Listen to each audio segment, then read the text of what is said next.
These here are one of the cheapest solar panels on the market, and we are going to be installing 6 of these solar panels for this system today. I'm about to show you one of the cheapest solar installs that you can build yourself. This is not going to be hard. Anybody can do this. You're going to be able to save on your electric bill, and you're going to be able to have a backup system in case the grid goes down. At the end of this video, I'm going to show you all of the power equipment we're using to power this house, the prices of everything, and what it costs to build it.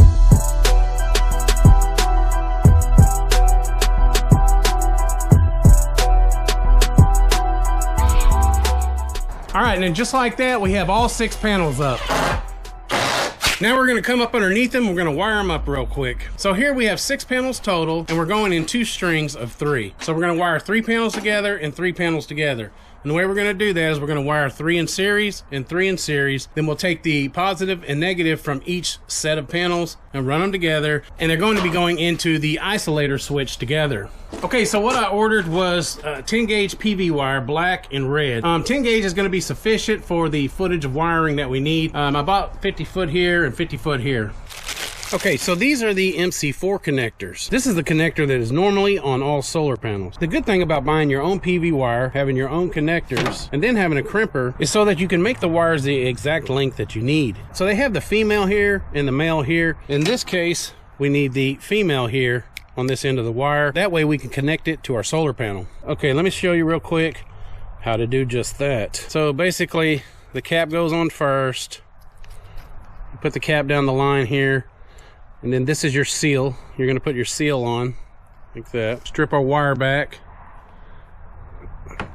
Just about, I guess, 1/8 of an inch. So we have our small bag of crimp fittings here.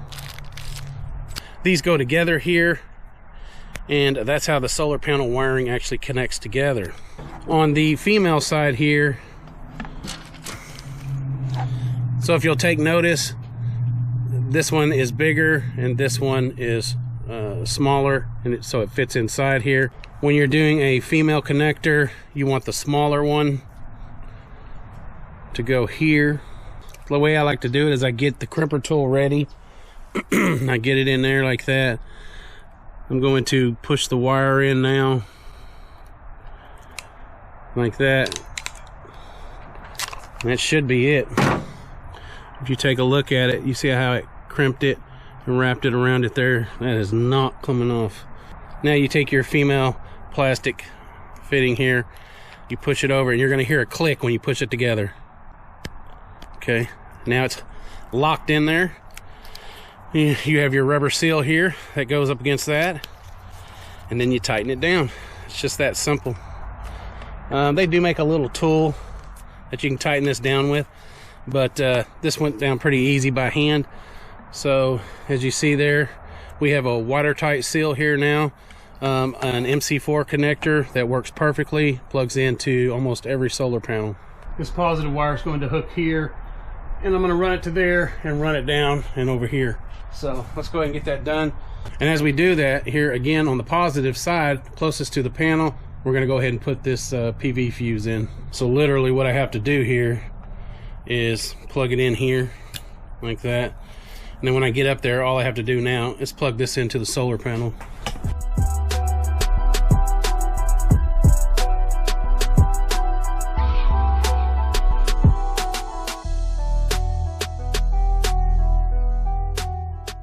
All right, so here is our isolator switch. We're going to bolt it down here. All right, isolator switch is bolted down. This is the cover that goes off on it. We have it off right now. All right, so I got everything wired in now. You have your 2 negatives coming in and your 2 positives coming in from each array. And then down here at the bottom coming out and going into the inverter is going to be a positive and negative combined. Check this out. This is not your average 3 server rack batteries. As a matter of fact, this is only 2 server rack batteries and 1 5,000 watt inverter. And this here is the server rack stand, also made by Vatrer. Talk about a portable power station. We have 2 100 amp hour server rack batteries here in the 5,000 watt pure sine wave inverter, made to fit right here into the server rack along with the batteries. We're going to be running our 6 400-watt solar panels directly into this inverter. This inverter is going to charge the 2 server rack batteries. So this is what we're going to be powering the house with. I literally put this server rack stand together in 10 minutes, and in another 10 minutes I put all 3 of the components in the rack. And then it took me about 20 minutes to wire everything up. We just went positive to positive, negative to negative, and then we took the positive from this battery and ran it up to the inverter, and then we came down to the other battery down here and ran the negative up to it. This way both of the batteries stay balanced. This entire system that I'm building here is so easy. So let me show you a little bit on this inverter. It does have a digital display screen, which I'll show you here in a minute, and then the inverter itself has 3 outlets on it. Down here where it says PV is where we're going to be bringing in our solar panel wiring. In right here where it says AC out, this is what's going to be powering our house.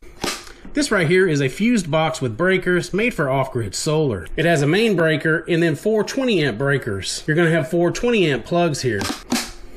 You might have saw Will Prowse do a review on this thing, and when I saw it, I had to have it. Okay, so as I mentioned, it's the 5,000 watt inverter. It's pure sine wave. It has a 110 volt output. So this is actually what they call an all-in-one inverter charger. So right here we have the AC in.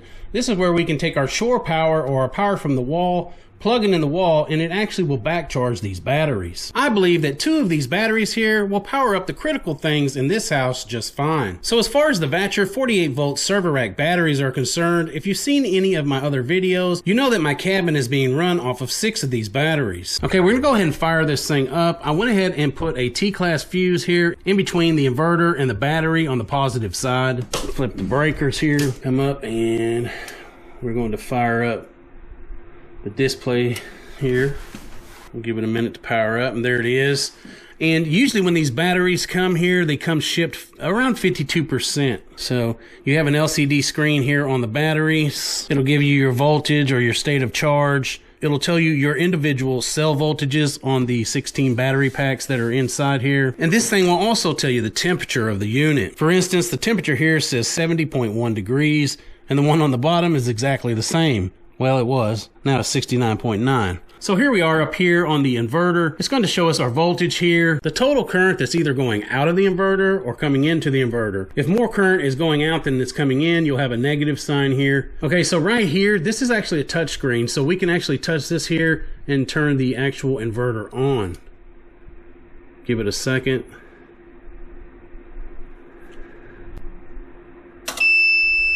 Okay, so now the inverter is powered up, which makes the plugs here live. So we're going to test this here in a minute and see what type of power this thing will put out. It says that you can run 1,000 watts out of each receptacle here. So you can pull about 3,000 watts off of this part of the inverter. You're going to be able to pull your full 5,000 watts out of the AC output here. Okay, let's talk about prices here. The 5,000 watt inverter that fits into the server rack is going to cost you around $799. And guess what? The server rack battery is $799 also. I've already done a review on this battery, and many of the YouTube channels have done a review on this battery, so this is a great price for a great battery. Okay, so looking at this complete system here, it should run you around $2,400. And keep in mind, for those building their own power stations on a dolly with a battery and an inverter, in my opinion, this is actually a better way to do it. Okay, so I just want to test the output power of the inverter here. Okay, so I wanted to run some real live equipment on this thing. Let's start with a crock pot and a heating element here, like a little, I don't know, a pancake heater, and then we have a actual water distiller. All right, we'll get the crock pot plugged in. Now we're going to get the, I guess it's a, well, you can make eggs, bacon, or whatever you wanted to on this thing here. All right, so, and then we have our water distiller. We'll plug it in. Now, I'm curious what's going to happen here. So far, looking at the total current coming out here, we're at 0, so nothing's coming out. Let's start with the water distiller here. There it is. Okay, it's on already. It'll be a while before it starts actually distilling water. Okay, whoa. All right, I was wrong about that. That's 1,747 watts it shows it's full in there at 33 amps. Oh, I'm sorry. This is on also. Okay, so this is on and this is on. All right, let's go ahead and turn this thing on too. See if it jumps up here. Oh yeah, we're definitely getting the heat off of this And the distiller's definitely on, but I don't know what's up with the crock pot. Oh, there it goes, 1846, 1923. So the crock pot just kicked on. I noticed that our state of charge has now dropped down to 51%. So let's unplug the stove here, see what happens. So we have dropped down to just 850 watts. All right, so we're gonna go ahead and wire the solar power into the inverter, so we're gonna have to shut everything down to do that. Okay, go ahead and take the plugs out here. Shut the inverter off. Supposed to hold it for like 3 seconds. And then we'll kick the batteries off down here and we should be good. So let's say that the power goes out. I actually have 7 receptacles here that I can plug into, whether it be TV, internet, an extension cord to go to the refrigerator, another extension cord here to go to a deep freezer, one of these plugs here to go to a window unit, and on and on. Okay, so I decided first I want to go ahead and wire in my power point.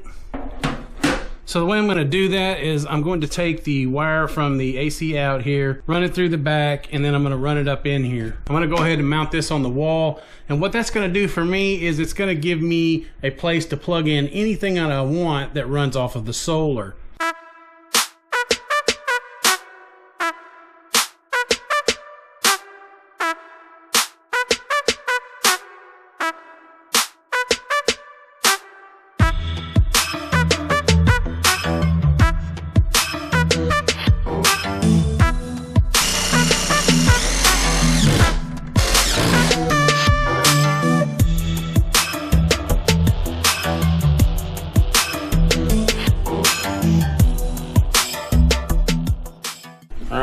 Turn the batteries back on, turn the inverter on,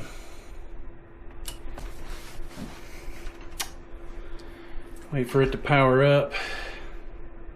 All right, turn the AC on, wait for it to kick in. All right, there's our power. Now we should be able to open this and turn on our breaker and turn on our individual breakers. Now we should have power to each one of these receptacles here, so let's try it. Let's try our TV, see what happens here. Power it on with the remote here. It's got power. I see it coming up. It just hasn't come up yet. There it is.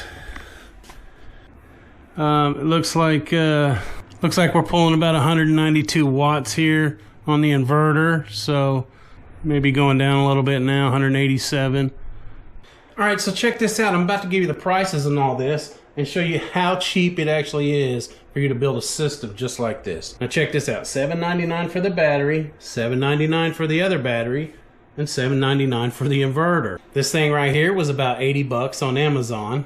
Our T-class fuse right here, about 30 bucks on Amazon. The wiring came with the inverter and the batteries. The 6 solar panels that I bought were $119 each. Remember, this is a system that you can install yourself. That's going to give you a total of right at $3,200 for a very capable system. You're going to have a couple other miscellaneous things like the isolator switch. You may have to buy some PV wire and the inline fuses that I showed you. So there's a reason that I haven't mentioned the price of the server rack stand here. That's because if you buy 4 of the Vatrer server rack batteries, it comes with a free stand. And if you buy 6 of the Vatrer server rack batteries, they'll send you a free 6-slot server rack stand. Also, something I wanted to show you here, if you buy 4 batteries here that come with the stand, the price for the 4 batteries are even cheaper. $31.35 for 4 of these server rack batteries with the stand. This isn't just any cheap server rack battery. This battery is highly favorable by many of the YouTubers that have done reviews on them. So yeah, I thought this was a cool setup here, but I would like to have one more battery under here. So I'm thinking about going with 3 of these batteries and then leaving the inverter on the top here. If this is something that you're interested in, I'll leave links to the exact equipment that I used to build this system. If you prefer to buy from the Vatrer website, I'll have links for that. And if you prefer to buy from Amazon, I'll have links to the Vatrer page on Amazon. The 400 watt solar panels at $119 are one of the cheapest on the market right now. I really can't find anything cheaper. And so yeah, I purchased those 400 watt Wari solar panels from Signature Solar, and I'll also leave that link in the description of the video. So tell me what you think. This could be one of the best systems that I've put together.